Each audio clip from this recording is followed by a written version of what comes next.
મિત્રો, અમારું માલધારીનું જીવન, એમાંય વાગડના માલધારી જે પોતાનું વતન મૂકી અને 8 મહિના પોતાના બાળ બચ્ચા માલ લઈ અને બનાસકાંઠા, કોઈ મહેસાણા, પાલનપુર, અરવલ્લી, ભગવાન જાણે ક્યાં ક્યાં જઈ અને જ્યારે સમય વરસાદનો આવે, ચોમાસાનો આવે, ત્યારે આભ ઉપર 2 હાથ લાંબા કરી અને ભગવાન વડવાળાને પ્રાર્થના કરે, હે ભગવાન, હવે મારું વતન અમને યાદ આવ્યું છે.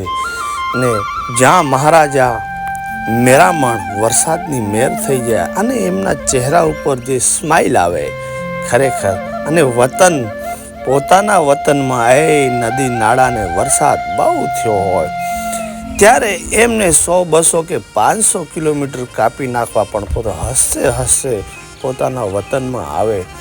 અને આટલું દુઃખી જીવન અફસોસ થાય છે કે આજે 60-70 વર્ષમાં પહેલાં જે જીવન હતું અને અત્યારે બિલકુલ ઘટીને આવું જીવન માત્ર 5-10% રહી ગયું છે.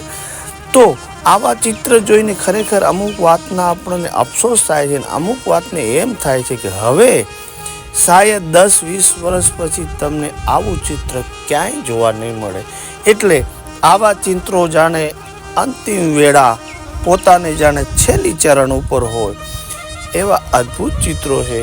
જીવન દુઃખી છે અને 2 વાતનું દુઃખ છે કે ભગવાન આમને રખડતું જીવન બંધ કરીને શિક્ષણ આવે અને આ જીવનમાંથી મુક્તિ મેળવી અને શાંતિથી પોતાનું જીવન ગુજરે, એવા બહુ વિચારો આવે.